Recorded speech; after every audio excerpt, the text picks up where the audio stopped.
प्यारे विद्यार्थियों, next video lecture में इकोसिस्टम का फंक्शन का स्टडी करने जा रहे हैं। और इससे पहले अपन ने इकोसिस्टम के स्ट्रक्चर का स्टडी किया है, संरचना किस प्रकार से, बायोटिक कंपोनेंट कौन कौन से हैं, और इकोलॉजिकल पिरामिड का भी स्टडी किया है। अब अपन इकोसिस्टम का फंक्शनल एस्पेक्ट देखने जा रहे हैं और इसे डायनेमिक्स ऑफ इकोसिस्टम भी कहते हैं।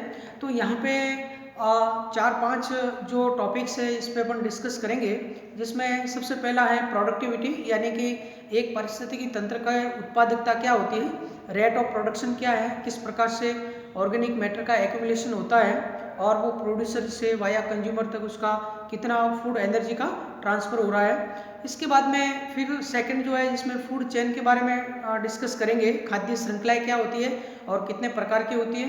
इसके बाद में खाद्य श्रृंखलाओं का जो इंटरलॉकिंग पैटर्न है अलग अलग प्रकार के इकोसिस्टम में, उनका फूड वेब खाद्य जाल के रूप में स्टडी करेंगे। और इसके बाद एनर्जेटिक्स के अंतर्गत अपन एनर्जी फ्लो का स्टडी करेंगे, जिसमें अलग अलग एनर्जी फ्लो के जो मॉडल्स है, ऊर्जा प्रवाह के जो मॉडल है उसका डिस्कस करेंगे। और सबसे लास्ट में बायोजियोकेमिकल साइकिल, जिसे मिनरल साइकिल या न्यूट्रिएंट साइकिल्स कहते हैं, उनका अपन विस्तृत से अध्ययन करेंगे। तो आज अपन सबसे पहले जो है वो फंक्शनल एस्पेक्ट देख रहे हैं इकोसिस्टम के। और उसमें सबसे पहले अपन जब एनर्जी फ्लो जो है, जब अपन किसी भी इकोसिस्टम का फंक्शन की बात करते हैं तो वैसे तो आपके जो डिफरेंट ट्रॉफिक लेवल है उनका लीनियर अरेंजमेंट होता है, फूड वेब पाया जाता है। लेकिन वास्तविक रूप से जो एनर्जी पॉइंट ऑफ व्यू से देखा जाए तो किस प्रकार से रेडिएट एनर्जी का प्रोड्यूसर के द्वारा जो है वो ट्रैपिंग होता है और उसके बाद उसको केमिकल एनर्जी में कन्वर्ट किया जाता है। और उसके बाद में डिफरेंट ट्रॉफिक जो लेवल्स है इकोसिस्टम के फूड चेन के अंदर उनके थ्रू एनर्जी पास होती है। तो ऊर्जा प्रवाह जो होता है वो एक दिशीय होता है। और दूसरा अगर अपन बात करते हैं मैटर के बारे में तो वो न्यूट्रिएंट साइक्लिंग का है, तो जिसे अपन पोषक चक्र कहते हैं। तो यहाँ पे इकोसिस्टम की अगर अपन हार्ट की बात करते हैं कि जो मेन हार्ट ऑफ इकोसिस्टम क्या है, अगर फंक्शनल एस्पेक्ट के दृष्टि से देखा जाए तो वो दो है, एनर्जी फ्लो और मिनरल साइक्लिंग या न्यूट्रिएंट साइक्लिंग। तो ये दोनों जो टॉपिक है वो अपन लास्ट में स्टडी करेंगे। ऊर्जा प्रवाह किस प्रकार से होता है और ये एक दिशीय होता है, मिनरल साइक्लिंग है वो साइक्लिंग मैनर में आपका मूवमेंट होता है। अब ये जो दोनों जो पॉइंट है, एनर्जी फ्लो और मिनरल साइक्लिंग जो है, ये वास्तव में जो फिजिको केमिकल एनवायरनमेंट है उसको ऑर्गेनिज्म से जोड़ता है। बायोटिक जो वर्ड है, प्लांट एनिमल, उनको जो ऑर्गेनिज्म है या जिसमें कंज्यूमर है, माइक्रोब्स है, ये सारे उनको फिजिको केमिकल एनवायरनमेंट से जो जोड़ने वाली प्रक्रिया है वो एनर्जी फ्लो और मिनरल साइक्लिंग है। उसको अपन अंत में डिस्कस करेंगे। सबसे पहले अपन बात करते हैं प्रोडक्टिविटी की, जिसे उत्पादकता कहते हैं। एक पारिस्थितिक तंत्र की उत्पादकता क्या होती है? प्रोडक्टिविटी का मतलब होता है rate of production. Rate of production का मतलब उत्पादन की दर, अर्थात एक इकोसिस्टम के अंतर्गत जो फर्स्ट लेवल है प्राइमरी प्रोड्यूसर के रूप में ग्रीन प्लांट जो होते हैं, ग्रीन प्लांट या फोटोसिंथेटिक बैक्टीरिया है, एल्गी है, ये फोटोसिंथेसिस प्रोसेस के अंतर्गत रेडिएंट एनर्जी को हार्वेस्ट करके उसको केमिकल एनर्जी के अंदर ट्रांसफ़र करते हैं। और जहाँ पे फोटोसिंथेसिस की जो प्रक्रिया होती है जिसके अंतर्गत एटीपी का सिंथेसिस होता है, और यही एटीपी ऊर्जा जो है आपके प्लांट की मेटाबॉलिज्म में प्रयोग में आती है, और उसके साथ साथ एक्सेस अमाउंट ऑफ एनर्जी जो है वो उनके टिश्यूज़ के अंदर स्टोर रहती है। तो इसके बाद में फिर वो स्टोर्ड एनर्जी है जो फूड एनर्जी के रूप में है, जो स्टोर्ड एनर्जी वो फूड एनर्जी के रूप में, जो कि हर्बीवोर्स के अंदर ट्रांसफर होती है और हर्बीवोर्स से कार्निवोर्स और उसके बाद में ओमनीवोर्स टॉप कंज्यूमर तक, इस प्रकार से ये ऑर्गेनिक मैटर का ट्रांसफर होता है। तो यहाँ पे आप देखिए कि जो ग्रीन प्लांट्स है, प्रोड्यूसर है, उनके द्वारा रेडिएंट एनर्जी से फोटोसिंथेसिस के अंतर्गत जो टोटल एसिमिलेशन हुआ है, या अपन प्रोड्यूसर लेवल की प्रोडक्टिविटी की अगर अपन बात करते हैं तो वो आपके प्राइमरी प्रोडक्टिविटी कहलाती है, प्राइमरी प्रोडक्टिविटी कहलाती है। और जो कंज्यूमर लेवल पे जो प्रोडक्टिविटी है, हालांकि ऊडम ने सही बताया कि वास्तविक रूप से जो प्रोडक्टिविटी है वो ग्रीन प्लांट के द्वारा है, क्योंकि वो प्रोड्यूसर कहलाते हैं इकोसिस्टम में। लेकिन यहाँ पे हेट्रोट्रॉपिक जो लेवल पे जो प्रोडक्टिविटी है, हालांकि जैसे को हर्बीवोर है तो हर्बीवोर है उसको कार्निवोर फीड कर रहा है, तो उसके लिए तो वो प्रोडक्टिविटी हर्बीवोर की मानी जाती है। लेकिन सही तरीके से जो कंज्यूमर लेवल पे वो प्रोडक्टिविटी शब्द प्रयुक्त में नहीं होना चाहिए, लेकिन उसको अपन आपके सेकेंडरी प्रोडक्टिविटी की बात करते हैं, सेकेंडरी प्रोडक्टिविटी, और इसके बाद में नेट प्रोडक्टिविटी। ये तीन चीजें। तो सबसे पहले अपन बात करेंगे प्रोडक्टिविटी क्या है। प्रोडक्टिविटी का मतलब होता है रेट ऑफ प्रोडक्शन, और रेट ऑफ प्रोडक्शन का मतलब होता है organic matter accumulated in unit time in an ecosystem. किसी भी पारिस्थितिक तंत्र में एक दिए गए समय विशेष में कार्बनिक पदार्थों के प्रोडक्शन की जो रेट है वो कहलाती है प्रोडक्टिविटी। अब यहाँ पे एक इकोसिस्टम में प्रोड्यूसर है और दूसरे कंज्यूमर्स हैं। कंज्यूमर में हर्बीवोर्स, कार्निवोर्स, ओमनीवोर्स हैं। तो यहाँ पे प्लांट जो प्रोड्यूसर लेवल की जो प्रोडक्टिविटी है उसको अपन कहेंगे प्राइमरी प्रोडक्टिविटी, अर्थात organic matter accumulated by producers in unit time in a given time, वो कहलाती है प्राइमरी प्रोड्यूसर। अब यहाँ पे प्राइमरी प्रोडक्टिविटी जो है, प्राइमरी प्रोडक्टिविटी को दो भागों में डिवाइड करते हैं, एक gross primary productivity, gross primary productivity, और एक नेट प्राइमरी प्रोडक्टिविटी। ये दो चीजें। अब देखिए कि प्रोड्यूसर के द्वारा फोटोसिंथेसिस प्रक्रिया में जो टोटल जो ऑर्गेनिक फूड बना है, जो एटीपी ऊर्जा बनी है, वो चाहे प्लांट अपनी मेटाबॉलिज्म में यूज करे या स्टोर करे, जो टोटल एसिमिलेशन है उसको कहेंगे gross primary productivity. Total assimilation कह सकते हैं अपन ग्रॉस प्राइमरी प्रोडक्टिविटी। और जो ग्रॉस प्राइमरी प्रोडक्टिविटी है उसमें से प्लांट्स के द्वारा रेस्पिरेशन प्रक्रिया में जो एनर्जी को यूटिलाइज किया गया है, और उसके बाद में जो excess amount of energy not utilized after respiration plants, वो जो स्टोर एनर्जी है, excess amount of energy stored in plant tissues which is available to herbivores, वो कहलाती है नेट प्राइमरी प्रोडक्टिविटी। तो प्राइमरी प्रोडक्टिविटी को ग्रॉस और नेट में डिवाइड करते हैं। अब ये जो नेट प्राइमरी प्रोडक्टिविटी है वो प्रोड्यूसर्स के अलग अलग टिश्यूज में फूड एनर्जी के रूप में स्टोर रहती है। अब बात करते हैं अपन सेकेंडरी प्रोडक्टिविटी की। वो फूड एनर्जी का अमाउंट जो कि हर्बीवोर्स या कंज्यूमर लेवल तक है, वो आपका सेकेंडरी प्रोडक्टिविटी है। अब यहाँ पे सेकेंडरी प्रोडक्टिविटी को ग्रॉस या प्राइमरी ग्रॉस या नेट प्रोडक्टिविटी के रूप में डिवाइड नहीं करते हैं, क्योंकि कंज्यूमर जो होते हैं वो डायरेक्ट ही कंज्यूम करते हैं, वो प्रोडक्शन नहीं करते हैं। इसलिए जो नेट प्राइमरी प्रोडक्टिविटी है उसमें से जो अमाउंट हर्बीवोर्स लेवल यानी प्राइमरी कंज्यूमर्स को जो अवेलेबल हो रहा है वो कहलाता है आपके सेकेंडरी प्रोडक्टिविटी।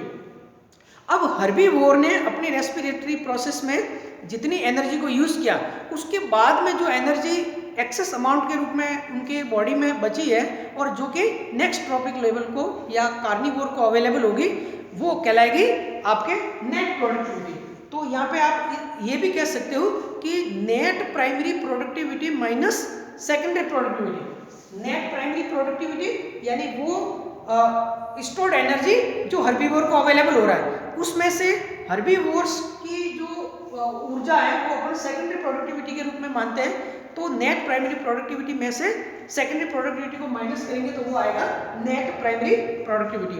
अब यहाँ पे जो प्रोडक्टिविटी का अगर अपन प्राइमरी प्रोड्यूसर लेवल पे उसका मेजरमेंट करते हैं तो उसको अपन क्लोरोफिल पर ग्राम ड्राई वेट पर टाइम जो है उसके रूप में उसका कैलकुलेशन किया जाता है। और जो अगर अपन नेट प्राइमरी प्रोडक्टिविटी की बात करते हैं तो कार्बन ग्राम पर मीटर स्क्वायर पर ईयर या एनम, उसका इस प्रकार से एक मेजरमेंट पीरियड में उसका कैलकुलेशन होता है। तो ये हमने सबसे पहला पॉइंट डिस्कस किया प्रोडक्टिविटी ऑफ इकोसिस्टम। सेकंड बात करते हैं फूड चेन की बात करते हैं। खाद्य श्रृंखलाएं क्या होती है? एक पारिस्थितिक तंत्र के अंदर जितने भी जीव होते हैं, प्रोड्यूसर्स जो कि आपके ग्रीन प्लांट हैं और दूसरे कंज्यूमर्स जिसमें हर्बीवोर्स है, कार्निवोर्स है, ओमनीवोर्स है, ये सारे जीव पाए जाते हैं। अब अपन डिफरेंट टाइप के इकोसिस्टम की बात करते हैं, जैसे एक फॉरेस्ट इकोसिस्टम है, एक ग्रासलैंड इकोसिस्टम है, एक्वाटिक इकोसिस्टम में अगर बात करें तो पॉन्ड का इकोसिस्टम है या ओशियन इकोसिस्टम है। ओशियन के अंदर जो बॉटम होता है ओशियन का, जहाँ पे डिफरेंट टाइप की फूड चेन्स पाई जाती हैं, काफ़ी लेंदी फूड चेन्स और उनकी संख्या भी ज़्यादा होती है, तो वहाँ सबसे जटिल जो है वो फूड वेब का निर्माण होता है। तो ये मरीन इकोसिस्टम की बात करते हैं या ग्रासलैंड या पॉन्ड है, यहाँ पे अलग अलग प्रकार के फूड वेब अपन को देखने को मिलती है।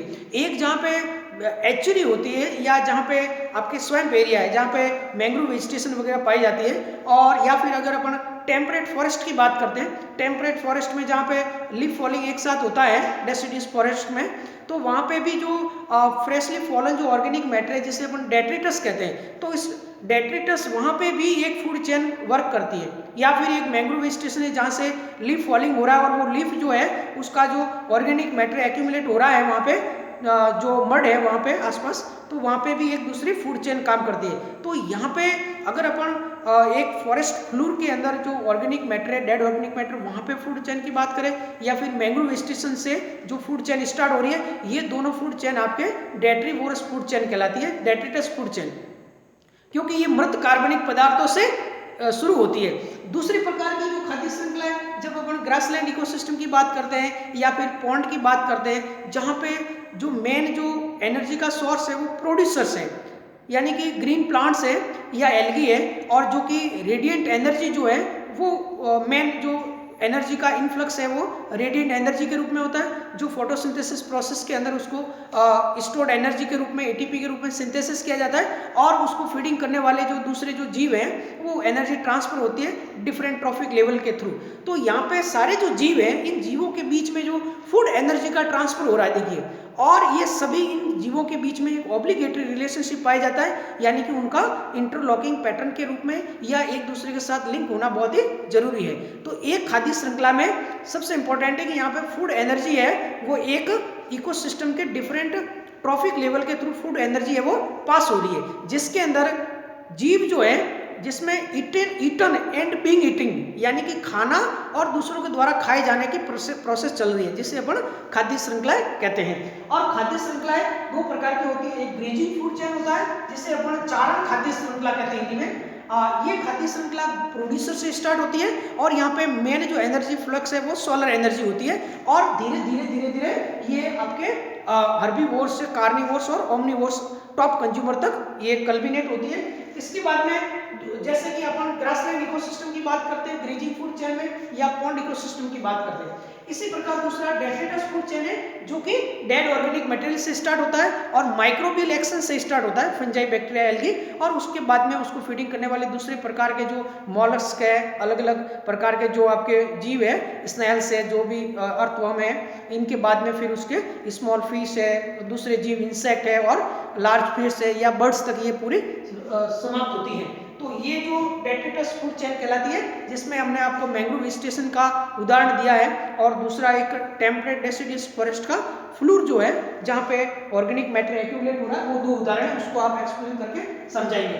तो ये आपके फूड चेन जो होती है। अब अपन बात करते हैं कि एक इकोसिस्टम की जो फूड चेन होती है वो वास्तव में इंडिपेंडेंट नहीं होती है, और नहीं एक इकोसिस्टम में एक फूड चेन पाई जाती है। यहाँ पे there are several food chains present in ecosystem and all food chains are interconnected to each other। प्रत्येक एक पारिस्थितिक तंत्र में अनेकों खाद्य श्रृंखलाएं हैं, और ये खाद्य श्रृंखलाएं आपस में एक दूसरे से जुड़ी हुई रहती है। अब आपको यहाँ पे देखना है कि एक पारिस्थितिक तंत्र के अपन उदाहरण लेते हुए आगे देखेंगे कि एक पारिस्थितिक तंत्र के अंतर्गत आप ये तो जानते हो कि वहाँ पे बायोटिक कंपोनेंट और एबायोटिक कंपोनेंट है। एबायोटिक कंपोनेंट के लिए चारों तरफ वहाँ का जो वातावरण है, न्यूट्रिएंट्स है, वो है, और बायोटिक कंपोनेंट में प्रोड्यूसर से जो ग्रास हो सकता है, ट्री हो सकता है, या एल्गी हो सकता है, जो प्रोड्यूसर के रूप में है, और दूसरे सारे कंज्यूमर है, जिसमें हर्बीवोर्स है, कार्निवोर्स है, ओमनीवोर्स है, इवन मैन भी हो सकता है, टॉप कंज्यूमर्स है सारे। तो ये सारे जीव जो है ये आपस में एक दूसरे से जुड़े हुए रहते हैं। तो यहाँ पे एक इकोसिस्टम के अंदर डिफरेंट जो फूड चेन्स है और ये आपस में जुड़ी हुई रहती है। तो डिफरेंट फूड चेन्स का जो एक इंटरलॉकिंग यहाँ पे पैटर्न बनता है, इस इंटरलॉकिंग पैटर्न को अपन कहते हैं फूड वेब, यानी खाद्य जाल कहते हैं। कोई भी व्यक्ति कहते हैं जाल जितना जटिल होता है ना, अगर मछली पकड़ने का जाल है या किसी को भी जाल में फंसाना है, तो जाल जितना मजबूत होगा, जाल जितना जटिल होगा और साइज उसका बड़ा होगा, इतना ही उसका ट्रैपिंग है वो जीव का ज़्यादा होता है। तो यहाँ पे इकोसिस्टम का जो जाल है, खाद्य श्रृंखलाएं आपस में जुड़कर जो फूड वेब बना रहा है, वो जितना कॉम्प्लेक्स होगा, और एक फूड चेन में नंबर ऑफ एक फूड वेब के अंदर एक फूड वेब की जो कॉम्प्लेक्सिटी की अगर अपन बात करते हैं कि किसी भी इकोसिस्टम में उस इकोसिस्टम की जो स्ट्रेंथिंग है या उसकी होम्योस्टेसिस की अगर अपन बात करते हैं, एक वर्ड होम्योस्टेसिस आता है। होम्योस्टेसिस का मतलब साम्यावस्था, इक्विलिब्रियम कैसे रहता है एक इकोसिस्टम के अंदर। अगर अपन फॉरेस्ट की बात करते हैं, कोई भी करते हैं कि भाई एक इकोसिस्टम के अंदर जो भी जीव है उनका सभी का अनुपात समान होना चाहिए, या कभी कभार मान लो रैट की संख्या बढ़ गई, कभी रैबिट की संख्या बढ़ गई, कभी सांप की संख्या बढ़ गई, इस प्रकार से, या टाइगर्स है वो विलुप्त हो रहे हैं, तो इसकी वजह से इकोसिस्टम खतरे में पड़ जाता है। कुछ विशेष प्रकार के इकोसिस्टम की बात करते हैं, जिसके अंतर्गत अगर अपन मैंग्रोव इकोसिस्टम की बात करते हैं या फिर समुद्र के अंदर कोरल इकोसिस्टम की बात करते हैं, ये इकोसिस्टम काफी फ्रेजाइल होते हैं, भंगुर प्रकृति के होते हैं, तो इनको बचाना बहुत जरूरी होता है। तो एक इकोसिस्टम के अंतर्गत एक तो आपको ध्यान रखना है कि प्रोड्यूसर की भूमिका सबसे बड़ी होती है, एक वहां पे टॉप कंज्यूमर जो भी होता है, जैसे फॉरेस्ट इकोसिस्टम है तो टाइगर है वो टॉप कंज्यूमर है जो और किसी के द्वारा नहीं खाया जाता है, और एक हॉक है जैसे बाज है या पिकॉक है, ये टॉप कंज्यूमर है। तो ये क्या करते हैं, इकोसिस्टम का बैलेंस रखते हैं, किसी भी दूसरे जीव की संख्या को नहीं बढ़ाने देते हैं, इसलिए इस अवस्था को कहते हैं साम्यावस्था। क्योंकि एक इकोसिस्टम नेचुरल वे में किस प्रकार से ऑपरेट होता है उसके लिए उसका बैलेंस होना बहुत ही जरूरी है, और उसके अंदर टॉप कंज्यूमर की बहुत बड़ी भूमिका है। तो अपन बात कर रहे हैं कि एक इकोसिस्टम की स्ट्रेंथनिंग है वो उसके कॉम्प्लेक्सिटी पे डिपेंड करता है कि फूड वेब उसमें कितने कॉम्प्लेक्स है, कितने खाद्य जाल जटिल है, और किसी खाद्य जाल की जटिलता दो चीजों पर डिपेंड करेगी। सबसे पहला तो है आपके number of food chain, number of food chain कितनी है, और दूसरा आपके नंबर ऑफ डिफरेंट ऑल्टरनेटिव यानी कि उसमें एक खाद्य श्रृंखला या एक खाद्य जाल में यहाँ पे जीवों के अलग अलग ऑल्टरनेट होने चाहिए। इसका मतलब ये हुआ कि एक इकोसिस्टम में मान लो ये अगर अपन बात करते हैं चूहे की, कि एक इकोसिस्टम में मान लो घास का मैदान है, उसमें चूहों की संख्या ज्यादा हुई, तो अगर इस चूहे को एक ही कार्निवोर के द्वारा खाया जाता है तो उसका इकोसिस्टम में इम्बैलेंस हो जाएगा। इसलिए नेचर ने इस प्रकार से व्यवस्था कर रखी है कि यहाँ पे अल्टरनेटिव क्रिएट किए, यानी चूहा जो है वो सांप के द्वारा भी खाया जा सकता है, चूहा डायरेक्ट हॉक के द्वारा भी खाया जा सकता है, चूहा फॉक्स के द्वारा या और भी किसी जीव के द्वारा खाया जा सकता है। इसी प्रकार से अगर अपन रैबिट की बात करते हैं, रैबिट हर्बीवोर है, रैबिट को डायरेक्ट हॉक खा सकता है, या रैबिट जो है उसको फॉक्स खा सकती है, अगर फॉक्स उपस्थित है तो लोमड़ी, और इवन मैन प्रेजेंट है तो मैन भी खा सकता है रैबिट को। तो इस प्रकार से ये अल्टरनेटिव कहलाते हैं एक फूड वेब के। तो फूड वेब की कॉम्प्लेक्सिटी डिपेंड करती है नंबर ऑफ फूड चेन, एक खाद्य श्रृंखला में एक खाद्य जाल में खाद्य श्रृंखला है जो है उसकी संख्या कितनी है। इसके बाद में एक तो नंबर हो गया, एक उसकी लेंथ होगी, length of each food chain, प्रत्येक फूड चेन की लंबाई कितनी है, लेंथ कितनी है, जितनी लेंदी होगी वो इकोसिस्टम कॉम्प्लेक्स होगा। और फिर तीसरा उसका अल्टरनेटिव क्या है, तो ये फूड वेब के ऊपर डिपेंड करता है। और अगर अपन सबसे कॉम्प्लेक्स फूड वेब की बात करते हैं तो एक ओशियनिक बॉटम होता है जहाँ पे बहुत सारे जीव जो होते हैं जिसमें काफ़ी जटिल और कॉम्प्लेक्स फूड चेन है, फूड वेब है वहाँ पे पाई जाता है। तो ये आपको इसके बारे में बताया। अब अपन उदाहरण ले रहे हैं, देखिए यहाँ पे ये पॉन्ड इकोसिस्टम का उदाहरण है और ये ग्रासलैंड का है। फूड खाद्य जाल की बात करते हैं, ये तुम्हारे परीक्षा में प्रश्न आता है कि भाई पॉन्ड इकोसिस्टम या ग्रासलैंड इकोसिस्टम का जो फूड चेन या फूड वेब को सचित्र अपन समझाते हैं। तो इस फूड वेब की बात करते हैं ग्रासलैंड इकोसिस्टम के अंतर्गत। ये डायग्रामेटिक स्केच है, यहाँ पे देखिए ये ग्रासलैंड है, ये ग्रास है। इस ग्रासेस को कौन खा सकता है, ग्रास ऊपर खा रहा है, ये घास खा सकता है, ग्रासेस को रैबिट खा सकता है और माउस खा सकता है, ये 3 है। इसके बाद ग्रास ऊपर को डायरेक्ट हॉक खा सकता है, ग्रास ऊपर को लिजार्ड खा सकता है और लिजार्ड को हॉक खा सकता है। इसी प्रकार से रैबिट है तो उसको डायरेक्ट हॉक खा सकता है, अगर फॉक्स है तो वो भी खा सकती है, मैन है तो वो भी खा सकते हैं, रेट है तो उसको स्नेक खाता है, स्नेक को फिर हॉक खा सकता है। तो यहाँ पे अगर इस इकोसिस्टम की मैं बात करूं तो यहाँ पे कितनी इस ग्रासलैंड इकोसिस्टम में कौन कौन से फूड चेन होगी। सबसे पहला आपका ग्रास है, ग्रासेज है, ग्रासेज को ग्रास हॉपर ने खाया, ग्रास हॉपर के बाद उसको हॉक ने खाया, ये एक होगी। दूसरा ग्रासेज है, ग्रासेज को रैबिट ने खाया, रैबिट को हॉक ने खाया, ये दूसरी। तीसरी ग्रासेज है, ग्रासेज को लिजार्ड ने खाया और लिजार्ड को हॉक ने खाया। अगर अपन ग्रासेज को रैबिट की बात करें और इसमें फॉक्स या मैन है तो वो और 2 बढ़ जाएंगे। इसके बाद में फिर आपके ग्रासेज है, इसको आपके रैबिट ने खाया और रैबिट को स्नेक ने खाया, ये स्नेक को हॉक ने खाया। और पांचवा ग्रासेज को आपके ये माउस है और माउस को डायरेक्ट हॉक ने खाया, ये माउस को डायरेक्ट हॉक भी खा सकता है। तो ये 5 प्रकार के there are 5 food chain in a grassland ecosystem. तो ये आपके एक खाद्य जाल हो गया, इसमें आपको चित्र भी बनाने पड़ेंगे। और इसके बाद में अगर अपन पॉन्ड इकोसिस्टम की बात करते हैं तो एक पॉन्ड इकोसिस्टम में ये प्रोड्यूसर है जिसमें आपके फाइटोप्लैंक्टन के रूप में एल्गी है या फिर डाइटम या जो भी है मोस्ट ऑफ, और मैक्रोफाइट के रूप में रूटेड प्लांट है, हाइड्रोफिटिक प्लांट है। इसके ऊपर जो है जैसे फाइटोप्लैंक्टन पे जो प्लैंक्टन एक्शन कर रहे हैं ये कंज्यूमर के रूप में, मैक्रोफाइट है उसमें insect, larvae, beetle, mite, mollusc, crustaceans ये है। अब इसमें जू प्लैंक्टन को जेम फिश डायरेक्ट खा सकती है, जू प्लैंक्टन को स्मॉल फिश खाएगी, स्मॉल फिश को फिर जेम फिश खाएगी, इंसेक्ट, लार्वी, बीटर, माइट से मॉलस्क इसको इंसेक्ट खाते, बड़े इंसेक्ट, और उसको फिर जेम फिश खाते हैं या डायरेक्टली इसको जेम फिश खा सकती है। तो यहाँ पे भी पॉन्ड इकोसिस्टम में अनेकों है वो खाद्य, एक खाद्य जाल में अनेकों खाद्य श्रृंखलाएं आप दर्शा सकते हो। तो आज के वीडियो लेक्चर में इतना ही, जहाँ पे अपन ने इकोसिस्टम की प्रोडक्टिविटी और फूड चेन और फूड वेब के बारे में बात की है। नेक्स्ट वीडियो लेक्चर में एनर्जी फ्लो की डिस्कस करेंगे। धन्यवाद।